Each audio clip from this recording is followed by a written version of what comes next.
بسم اللہ الرحمن الرحیم۔ گمنام ہیرو کے معزز ناظرین السلام علیکم۔ دوستو لائک ضرور کر دیا کریں، شکریہ۔ آئیے چلتے ہیں کہانی کی طرف۔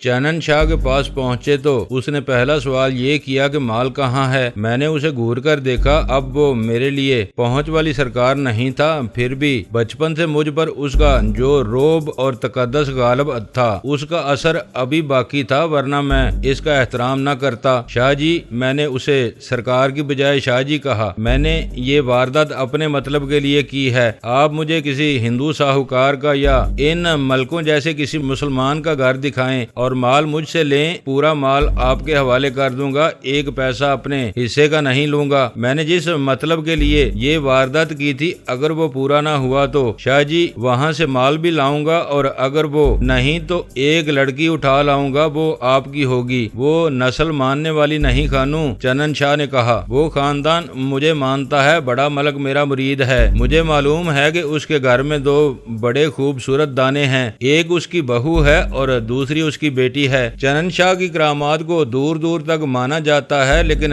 چنن شاہ میری کرامات مان گیا۔ رات کو میں اکیلا اس کے پاس بیٹھا ہوا تھا، اس نے مجھے کہا تھا کہ میں اس کی آزمائش پر پورا اتروں تو وہ مجھے راز کی ایک بات بتائے گا۔ میں نے اسے کہا کہ اب وہ مجھے راز کی بات بتائے۔ وہ ہنس پڑا۔ ضرور بتاؤں گا، اس نے کہا، پھر کبھی بتاؤں گا۔ ابھی یہ خیال رکھنا کہ کسی کے کانوں تک یہ آواز نہ پہنچے کہ میں نے اس قسم کے آدمی اپنے پاس رکھے ہوئے ہیں جن میں 3 تمہارے ساتھ گئے تھے۔ اگر یہ راز ظاہر کر دو گے تو سوچ لو کہ تمہارے سر کی قیمت 10,000 مقرر ہوئی ہے۔ میں 1 منٹ میں انگریز سرکار سے 10,000 روپیہ وصول کر سکتا ہوں۔ چنن شاہ جی، میں نے اسے کہا، پہلی بات یہ ہے کہ میں نے کبھی کسی کی دھمکی برداشت نہیں کی۔ دوسری بات یہ یاد رکھیں کہ مجھے معلوم ہی نہیں کہ جو وفا کرتا ہے اس کے ساتھ بے وفائی کس طرح کی جاتی ہے۔ مجھے شک کی نظروں سے دیکھو گے تو نہ آپ کے لیے اچھا ہوگا نہ میرے لیے۔ پہلے مجھے آزما لو، پھر بتانا کہ میں کیا ہوں۔ اس روز چنن شاہ کے ساتھ بہت باتیں ہوئیں۔ اس کا اصل چہرہ بے نقاب ہو چکا تھا، وہ شراب پی رہا تھا اور بہکتا جا رہا تھا۔ اس کی زبان بے قابو ہوتی جا رہی تھی۔ شراب پی کر آدمی اپنی زبان پر قابو نہیں رکھ سکتا، یہی وجہ تھی کہ میں گناہوں کی دنیا کا آدمی ہوتے ہوئے بھی شراب نہیں پیتا تھا۔ میں نے اپنے آپ کو کسی بھی نشے کا عادی نہیں بنایا تھا، میں ہوش میں اور اپنے قابو میں رہنا چاہتا تھا۔ میں نے جب چنن شاہ کی زبان کو بے لگام ہوتے دیکھا تو میں نے اسے ہوا دینی شروع کر دی۔ اس نے جھوم جھوم کر اپنی اصلیت سے پردے اٹھانے شروع کر دیے۔ کوئی ایک بھی پیر دکھا دو جس کے ہاتھ میں کوئی غیبی طاقت ہو، اس نے کہا۔ کوئی ایک پیر دکھا دو جس کے تعویذ بے اولاد عورت کو اولاد دے سکتے ہوں۔ سب جھوٹ ہے، سب فریب ہے خانوں۔ اس نے بڑی لمبی بات کی تھی جو مختصر یوں ہے کہ ان پیروں کی شہرت اور مقبولیت کی ایک وجہ یہ ہے کہ ان کے آباء و اجداد علم و فضل کی بدولت مشہور تھے۔ اس دور کے لوگوں کے دلوں میں ان کی عقیدت تھی۔ ان کی آل اولاد نے چھو منتر شروع کر دیا۔ لوگ حالات سے اتنے مجبور اور بے بس ہوتے ہیں کہ وہ سہارے ڈھونڈتے ہیں۔ یہ پیر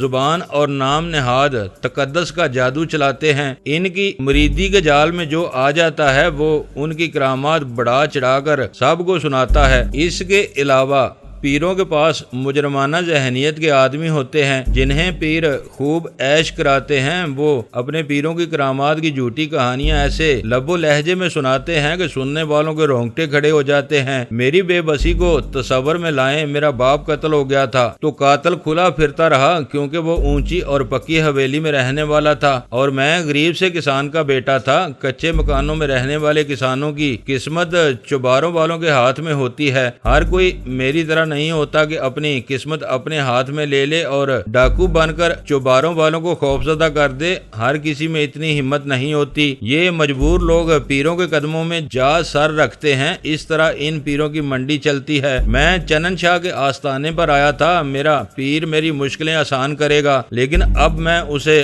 آستانہ نہیں چوروں اور ڈاکوؤں کا خفیہ اڈا کہتا تھا۔ وہاں رہتے ہوئے مجھے 20 روز ہو گئے۔ بادشاہ 2 مرتبہ آیا تھا۔ میں نے چنن شاہ کے کہنے پر ایک اور تھانے کے علاقے کے ایک گاؤں میں ایک ہندو ساہوکار کے گھر ڈاکہ ڈالا تھا۔ ان 20 دنوں میں 3 بے اولاد عورتیں آئیں۔ چنن شاہ نے مجھے کہا تھا کہ میں ساتھ والے کمرے میں رہوں اور دروازے کی درز میں سے دیکھوں کہ وہ بے اولاد عورتوں کو اولاد کس طرح دیتا ہے۔ میں نے ان عورتوں کو جو جوانی کی عمر میں تھیں اپنی آنکھوں سے دیکھا۔ وہ باری باری تیسرے چوتھے روز آ جاتی تھیں۔ میں حیران ہوتا تھا اور مجھے غصہ بھی آتا تھا کہ یہی لوگ اپنی عورتوں اور ان کے آشناؤں کو اکٹھے دیکھ کر قتل کر دیتے ہیں اور زمینیں بیچ کر مقدمے لڑتے ہیں، مگر یہی لوگ اپنی جوان عورتوں کو چنن شاہ جیسے پیروں کے پاس اکیلا بیچ دیتے ہیں۔ مجھے اپنے گاؤں سے اطلاع مل گئی تھی کہ ملکوں کی طرف سے اب میرے چچا کو کوئی پریشانی نہیں، بلکہ بوڑھے ملک نے میرے چچا سے کہا تھا کہ اسے کسی بھی قسم کی تکلیف ہو یا اس کی کوئی ضرورت رکی ہوئی ہو تو وہ بتائے۔ میرا وار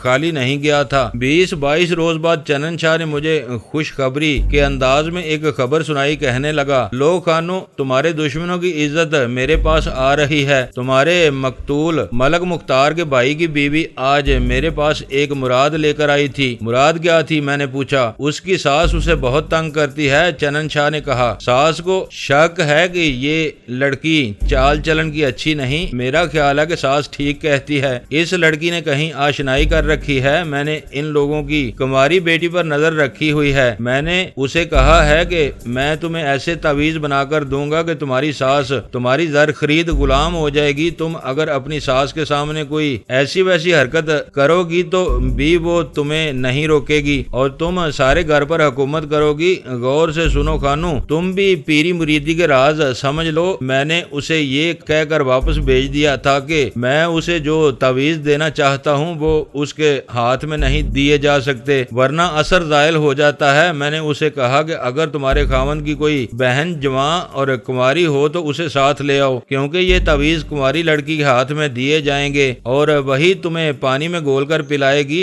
شادی شدہ عورت ان تعویذوں کو ہاتھ نہیں لگا سکتی۔ میں نے اس سے کہا کہ اس لڑکی کو ہم یہ بتائیں گے کہ یہ تعویذ اس مقصد کے لیے ہیں کہ آئندہ لڑکے ہی پیدا ہوں، لڑکی نہ ہو۔ میری یہ بات سن کر وہ بہت خوش ہوئی، کہنے لگی، میرے خاوند کی ایک ہی بہن ہے اور وہ کنواری ہے۔ میں نے اسے کہا کہ کل اسے ساتھ لے آنا، میں اسے الگ کمرے میں لے جا کر تعویذ دے دوں گا۔ کل وہ اس لڑکی کو ساتھ لا رہی ہے۔ چنن شاہ نے مجھے یہ بات اس لیے بتائی تھی کہ میں خوش ہوں گا کہ میرے دشمنوں کی لڑکیاں اس کے ہاتھوں خراب ہو رہی ہیں۔ مجھے خوش ہی ہونا چاہیے تھا، لیکن آج تک مجھے معلوم نہیں ہو سکا کہ میں خوش کیوں نہ ہوا۔ میرے دل پر اداسی کا بوجھ آ گیا تھا۔ میرے دشمنی جس کے ساتھ تھی اسے میں قتل کر چکا تھا۔ ایک خیال میرے ذہن میں یہ بھی آیا کہ ملک مختار نے جس طرح میری بیوی کو اس کی مجبوری سے فائدہ اٹھا کر خراب کیا تھا، اسی طرح میں اس کی کنواری بہن کو بے آبرو کروں۔ دوسرے دن دوپہر کے وقت میں اپنے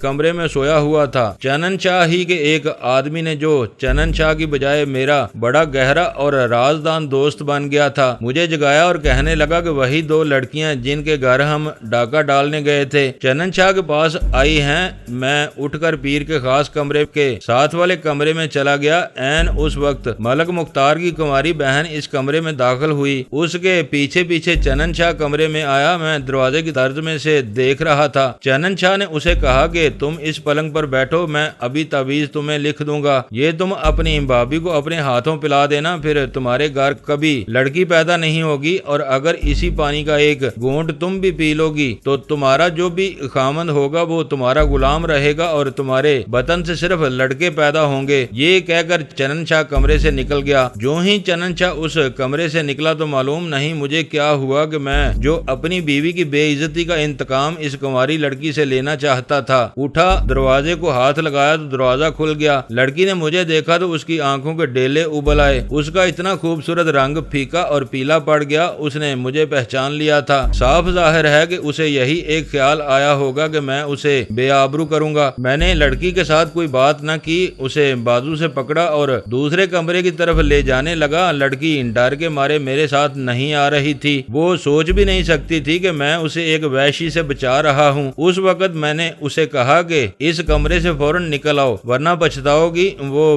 پھر بھی ڈر اور جھجک رہی تھی۔ اتنے میں چنن شاہ کمرے میں آ گیا۔ چنن شاہ، میں نے اپنے غصے کو دباتے ہوئے کہا، تم ان لڑکیوں کو تعویذ نہیں دو گے؟ میں نے چنن شاہ شاہ کو بات کرنے کا موقع نہ دیا، لڑکی کو بازو سے پکڑ کر میں اس طرف لے جانے لگا جہاں اس کی بابی بیٹھی ہوئی تھی۔ چنن شاہ نے بازو پھیلا کر میرا راستہ روک لیا، کہنے لگا کہ لڑکی کو یہیں چھوڑ دو۔ چنن شاہ، میں نے اس کے سینے پر ہاتھ مار کر کہا، میں جانتا ہوں کہ تم کتنے کچھ پیر ہو، اس لڑکی کو معلوم نہیں کہ یہاں جو عورت آتی ہے وہ اپنی آبرو دے کر جاتی ہے، میں اس لڑکی کو اپنے سامنے خراب ہوتے نہیں دیکھ سکتا۔ چنن شاہ اس علاقے کا بے تاج بادشاہ تھا، جب اس کے جال میں کوئی خوبصورت عورت آتی تھی تو وہ شراب پی لیتا تھا یا حقے پر چرس رکھ کر لمبے لمبے 5-7 کش لگا لیتا تھا۔ اس پر جو نشہ طاری ہوتا تھا اسے لوگ مراقبے کی کیفیت کہتے تھے۔ اتنی خوبصورت لڑکی کو اپنے خاص کمرے میں دیکھ کر چنن شاہ نے شراب کی شاید پوری بوتل چڑھائی ہوگی۔ پیری کا نشہ الگ تھا، اس کا انداز ان بادشاہوں جیسا ہو گیا جنہیں کبھی کوئی شکست نہیں دے سکا تھا۔ اس نے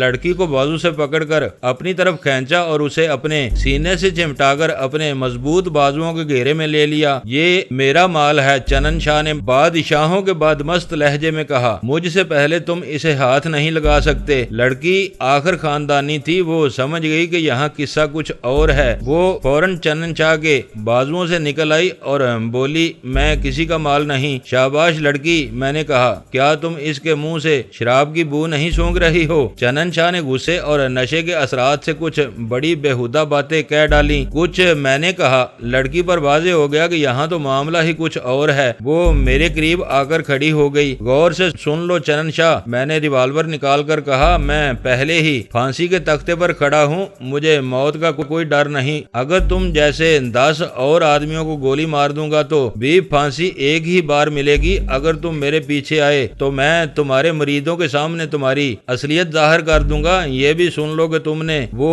ڈاکو اور رہزن اپنے ساتھ رکھے ہوئے ہیں، وہ اب تمہارے نہیں میرے مرید ہیں۔ تم ان کا لوٹا ہوا مال ہضم کر جاتے ہو، میں انہیں مال کھلاتا ہوں۔ خاموشی سے اندر بیٹھے رہو۔ چنن شاہ پر خاموشی طاری ہو گئی، لیکن وہ ایسا آدمی نہیں تھا کہ میری ان دھمکیوں سے دبک جاتا۔ وہ بڑا گہرا اور چلاک آدمی تھا۔ یہ بھی اس کی چال تھی کہ میرے تیور دیکھ کر وہ چپ ہو گیا۔ میں لڑکی کو اس کے کمرے میں لے گیا جہاں اس کی بابی بیٹھی ہوئی تھی۔ اس کی بابی بھی مجھے دیکھ کر اسی کی طرح ڈر گئی۔ میں نے اسے وہاں سے اٹھایا اور دونوں کو باہر لے گیا۔ وہ اپنے نوکروں کے ساتھ گھوڑیوں پر آئی تھی۔ میری باتیں بڑے غور سے سننا لڑکیوں، میں نے ان سے کہا، تم ایک بدکار اور وحشی کے جال میں آ گئی تھی۔ میں نے اس کنواری لڑکی کی آبرو بچائی ہے۔ تم یہ سوچو کہ مجھ جیسے مجرم کو اس نے اپنے پاس کیوں رکھا ہوا ہے۔ میں جس رات تمہارے گھر داخل ہوا تھا تو میرے ساتھ 3 آدمی تھے، وہ اس کے آدمی تھے۔ کہو تو میں تمہیں وہ تینوں آدمی دکھا دوں۔ تمہاری عزت کی خاطر میں یہ خطرہ مول لے رہا ہوں کہ لوگ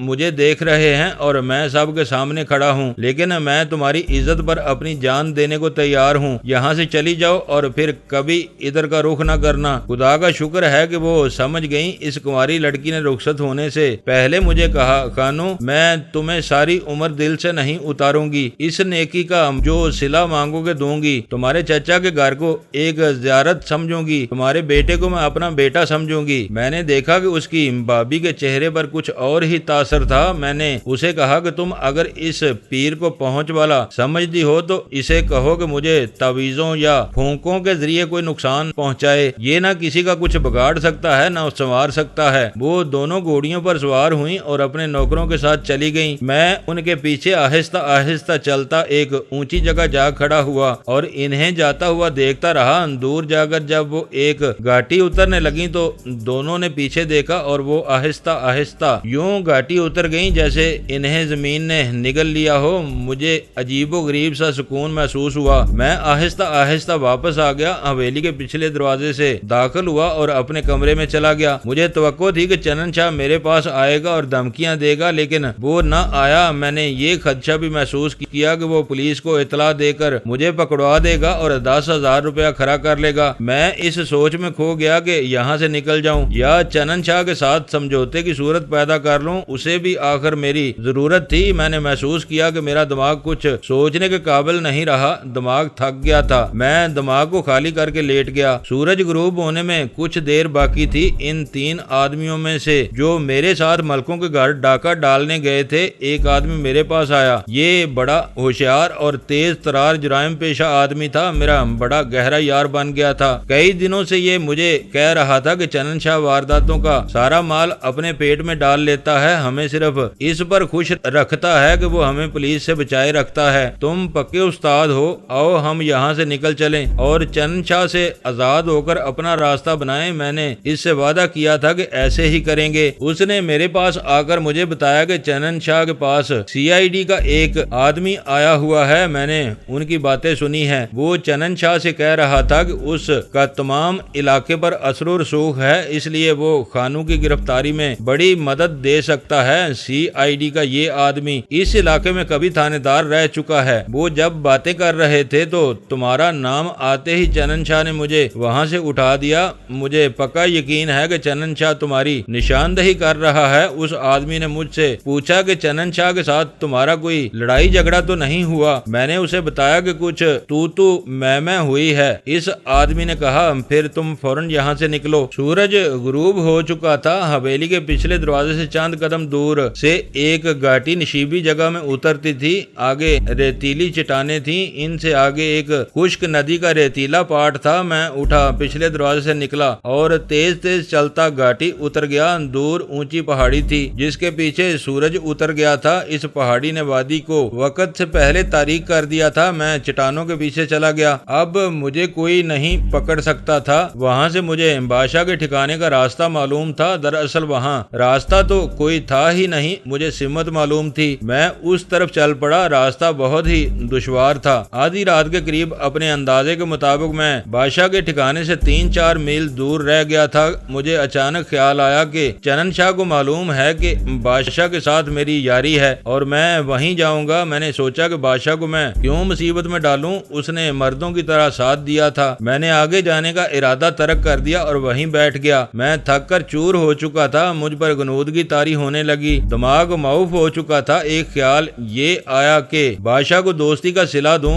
اس کے پاس چلا جاؤں اور اس سے کہوں کہ میرے ہاتھ رسیوں سے باندھو اور مجھے تھانے لے چلو، تمہیں 10,000 روپیہ نقد ملے گا۔ جب مجھے یہ خیال آیا کہ میں یہ زندگی یہیں ختم کر دوں تو مجھے یاد آ گیا کہ مجھے سزائے موت ملے گی۔ مجھے ایک اور خیال آ گیا۔ میں نے پکا ارادہ کر لیا کہ اپنے چچا کے پاس چلا جاؤں اور اس سے کہوں کہ مجھے پولیس کے حوالے کر دے اور جو 10,000 روپیہ تمہیں انعام ملے گا وہ میرے بچے کی تعلیم پر خرچ کرنا۔ میں اٹھ کھڑا ہوا، مجھے قدم آگے کو اٹھانا تھا لیکن میں اس طرح بیٹھ گیا جیسے گر پڑا ہوں۔ جسم نے اٹھنے سے اور دماغ نے سوچنے سے انکار کر دیا۔ میرا سر ڈولنے لگا۔ اچانک میری آنکھ کھل گئی۔ دھوپ اس قدر تیز تھی کہ میری آنکھ کھل کر پھر بند ہو گئی۔ سورج خاصا اوپر آ چکا تھا۔ میں نے آنکھ کو ہاتھوں سے ملا اور اٹھ بیٹھا۔ پہلے تو یوں لگا جیسے میں بڑے ڈراؤنے خواب سے بیدار ہوا ہوں۔ اپنا جائزہ لیا تو اپنے آپ کو پتھریلی زمین پر بیٹھا پایا۔ میرے ارد گرد پھلاہی اور جاڑی بیر کے چھوٹے چھوٹے درخت تھے۔ میرا ذہن فوراً ہی حقیقی زندگی میں لوٹ آیا۔ مجھے رات کی باتیں یاد آنے لگی لیکن ایک شور نے مجھے رات کی باتوں سے ہٹا کر اپنی طرف متوجہ کر لیا۔ دو آدمی، ایک میرے دائیں سے اور دوسرا بائیں سے، میرے قریب سے بہت تیز دوڑتے گزر گئے۔ تھوڑی ہی دور سے ایسی آوازیں اٹھ رہی تھیں جیسے کتے آپس میں لڑ رہے ہوں۔ میرے قریب سے جو آدمی گزر گئے تھے وہ اس علاقے کے کھڈ نالوں اور جاڑی نما درختوں میں کہیں غائب ہو گئے۔ مجھے خیال آیا کہ کتوں کا کوئی شکاری شکار کھیل رہا ہے اور کتوں نے کوئی شکار پکڑ لیا ہے۔ یہ میرے لیے بہت بڑا خطرہ تھا۔ میں اٹھا اور جھکا اس طرف چل پڑا جدھر سے کتوں کے بھونکنے اور بمبوڑنے کی آوازیں آ رہی تھی۔ 15-20 قدم گیا ہوں گا کہ مجھے رکنا پڑا کیونکہ آگے زمین نشیب میں چلی گئی تھی۔ کتوں کی آوازیں یہیں کہیں سے آ رہی تھی۔ ایک ٹیلے کی اوٹ سے ایک آدمی دوڑتا ہوا سامنے آیا۔ میں فوراً پیٹ کے بل لیٹ گیا اور اپنے آپ کو چھپا لیا لیکن میں اپنے آپ کو زیادہ دیر تک چھپا نہ سکا۔ آدمی رنگو روگن، نیلی آنکھوں اور لباس سے انگریز لگتا تھا۔ اس کے ہاتھ میں رائفل تھی۔ وہ دوڑتا ہوا سامنے آیا اور اس کے چند قدم پیچھے پیچھے 5 بھیڑیے ٹیلے کی اوٹ سے سامنے آئے۔ اس زمانے میں یہ علاقہ بڑا ڈراؤنا ویرانہ اور جنگل ہوا کرتا تھا۔ اب تو وہاں گیدڑوں اور خرگوشوں کے سوا کوئی جانور نظر نہیں آتا۔ اس زمانے میں یہاں بھیڑیے بھی ہوا کرتے تھے۔ اکیلا بھیڑیا انسان پر حملہ نہیں کرتا۔ اگر بھیڑیے ایک سے زیادہ ہوں تو انسان کے لیے بڑے ہی خطرناک ثابت ہو سکتے ہیں۔ یہ 5 بھیڑیے اس انگریز کو گھیرے میں لینے کے لیے اس کے ارد گرد دوڑ رہے تھے اور لمبے لمبے دانت نکال کر گرا رہے تھے۔ میں حیران تھا کہ انگریز انگریز کے پاس رائفل ہے لیکن وہ بیڑیوں پر گولی نہیں چلا رہا تھا، اس کے پاس گولیاں شاید نہیں تھی، وہ رائفل کو لاٹھی کی طرح گھما رہا تھا، لیکن بیڑیے ذرا سا بھی نہیں ڈر رہے تھے۔ مجھے وہاں سے غائب ہو جانا چاہیے تھا، لیکن میں بھول گیا کہ میں مفرور قاتل اور ڈاکو ہوں۔ بیڑیے انگریز کے قریب پہنچتے جا رہے تھے، دو بیڑیے بیک وقت سامنے سے اس پر جھپٹ پڑے۔ انگریز نے رائفل بڑی زور سے گھمائی جو کسی بیڑیے کو نہ لگی، اتنا ہوا کہ وہ دونوں بیڑیے دوڑتے ہوئے اس کے قریب سے گزر گئے اور پھر واپس آ کر اس کے ارد گرد دوڑنے اور گرانے لگے۔ انگریز الٹے قدم پیچھے ہٹ رہا تھا، اس کا پاؤں ایک بڑے پتھر پر پڑا تو پھسل کر وہ پیٹھ کے بل گرا، اس کے ہاتھ سے رائفل گر پڑی۔ بیڑیے بڑی خوفناک آواز میں بھونکتے ہوئے تیزی سے اس کی طرف آئے۔ میں نے ایسا کوئی ارادہ نہیں کیا تھا، نہ ایسے سوچا تھا، لیکن ہوا یوں کہ میرا ہاتھ اپنے آپ میرے کپڑوں کے اندر گیا اور بجلی کی تیزی سے اس ہاتھ نے ریوالور نکال لیا۔ میں بہت تیزی سے اٹھا اور گاٹی سے اترنے لگا۔ میں نے نشانہ خطا جانے کے ڈر سے اوپر سے ہی فائر نہ کیا۔ میں تیزی سے نیچے اترا تو میرا پاؤں پھسل گیا۔ بلندی کوئی اتنی زیادہ نہیں تھی، میں نے 2-3 کلا بازیاں کھائیں اور بیڑیوں کے درمیان اس طرح جا گرا کہ ایک بیڑیے سے میں ٹکرا گیا۔ میں بہت تیزی سے اٹھا اور جو 2 بیڑیے انگریز تک پہنچ گئے تھے ان پر ریوالور فائر کیا۔ ایک بیڑیا ہولناک چیخ مار کر گرا اور پھر اٹھ کھڑا ہوا۔ میں نے فوراً بعد ایک اور گولی دوسرے بیڑیے پر فائر کی، وہ بھی بڑی بھیانک آواز نکال کر گرا اور تڑپنے لگا۔ بیڑیا جو گر کر اٹھا تھا وہ چند قدم دور دوڑا اور گر پڑا۔ 2 دھماکوں سے اور اپنے 2 ساتھیوں کا انجام دیکھ کر باقی 3 بیڑیے بھاگ گئے جنہیں میری گولیاں لگی تھیں، وہ تھوڑا سا تڑپ کر ٹھنڈے ہو گئے۔ تب میں نے انگریز کی طرف دیکھا، وہ جہاں گرا تھا وہیں کھڑا مجھے دیکھ رہا تھا۔ میں نے جب اس کی طرف دیکھا تو وہ چلتا ہوا میرے پاس آیا۔ شاباش جوان، انگریز نے ہاتھ میری طرف بڑھا کر کہا، تم نے ہمارا بہت مدد کیا، ہم تم کو بہت انعام دے گا۔ میں نے انگریز کے ساتھ ہاتھ ملایا۔ وہ زمانہ انگریزوں کی بادشاہی کے عروج کا زمانہ تھا۔ ہم دیہاتی لوگ انگریز کو آسمانی مخلوق سمجھا کرتے تھے۔ اگر کوئی انگریز کسی کے سلام کا جواب دے دے تو وہ آدمی بڑے فخر سے ہر کسی کو بتاتا پھرتا تھا کہ ایک انگریز نے اس کے سلام کا جواب دیا ہے۔ اس انگریز نے جب میرے ساتھ ہاتھ ملایا تو میں نے ذرا سا بھی فخر یا خوشی محسوس نہ کی۔ مجھے اچانک یاد آ گیا کہ میں مفرور مجرم ہوں اور بنگال کے جنگلوں میں نے اسی قسم کے ایک انگریز کو قتل کیا تھا اور کچھ عرصہ اس کی رائفل میرے پاس رہی تھی۔ اب پھر میرا آمنا سامنا ایک انگریز کے ساتھ ہو گیا تھا۔ اس وقت کے انگریز بڑی صاف اردو بولا کرتے تھے۔ اس انگریز نے اپنے متعلق جو کچھ بتایا تھا وہ اس طرح تھا کہ وہ کسی پیادہ پلٹن میں میجر تھا، اس کی پلٹن جہلم چھاونی میں تھی۔ اس پہاڑی جنگل میں وہ ہرن اور ہڑیال کا شکار کھیلنے آیا تھا۔ اس زمانے میں اس علاقے میں ہرن تو بہت کم تھے، البتہ ہڑیال کہیں کہیں نظر آتے تھے۔ ان کے شکاری شہر کی تاریکی میں یہاں آ جاتے تھے۔ ہڑیال وغیرہ صبح کے وقت چرنے چگنے کے لیے باہر آتے تھے۔ اس میجر کے ساتھ ایک تو اس کا اردلی تھا جو اس علاقے کا رہنے والا تھا، ایک کسی گاؤں کا نمبردار اور اسی گاؤں کا ایک اور آدمی تھا۔ میجر کی گولیوں والی بیلٹ اردلی کے پاس تھی۔ ان لوگوں کو کہیں کوئی ہرن یا ہڑیال نظر نہ آیا۔ جب وہ اس گہری جگہ کے قریب آئے تو ان 5 بیڑیوں نے کہیں سے اٹھ کر ان پر حملہ کر دیا۔ میرا خیال ہے کہ وہاں قریب ہی کہیں بیڑیوں کا بٹ تھا اور ہو سکتا ہے وہاں ان کے بچے ہوں۔ انگریز نے مجھے بتایا کہ اس کے ساتھ جو 3 آدمی تھے وہ بیڑیوں کو دیکھتے ہی بھاگ گئے۔ ایمونیشن بھی انہی کے پاس تھا۔ انگریز کے ہاتھ میں خالی رائفل رہ گئی۔ اگر میں نہ پہنچ جاتا تو بیڑیے انگریز کو چیر پھاڑ دیتے۔ یہ میجر میرا شکریہ ادا کر رہا تھا اور مجھے شاباش دے رہا تھا اور میں وہاں سے کھسکنے کی سوچ رہا تھا۔ تم کوئی کام کرتے ہو؟ انگریز میجر نے مجھ سے پوچھا، یا کہیں ملازم ہو؟ نہیں صاحب بہادر، میں نے جواب دیا، میں کہیں بھی ملازم نہیں ہوں، میں کھیتی باڑی کرتا ہوں۔ میں تمہیں اپنے ساتھ لے جاؤں گا۔ میجر نے کہا، ایک تو تمہیں انعام دلواؤں گا، دوسرے تمہیں فوج میں بھرتی کراؤں گا۔ تم جیسے خوبصورت جوان کی ضرورت فوج میں ہے، ہم لوگ تم جیسے جوانوں کی بہت قدر کرتے ہیں۔ آپ کی بڑی مہربانی صاحب بہادر، میں نے کہا، مجھے کسی انعام کی ضرورت نہیں، اگر آپ کی جگہ کوئی اور ہوتا تو بھی میں اسے اسی طرح بیڑیوں سے بچا لیتا۔ فوج میں بھرتی ہونے کی بھی میری خواہش نہیں، میں تمہیں چند روپے انعام نہیں دینا چاہتا۔ انگریز نے کہا، میں تمہیں نہری علاقے میں زمین دلواؤں گا اور یہ یاد رکھو کہ میں تمہیں رسالے میں بھرتی کرواؤں گا۔ تم جیسا آدمی گھوڑے کی کی پیٹھ پر بیٹھا بہت اچھا لگتا ہے۔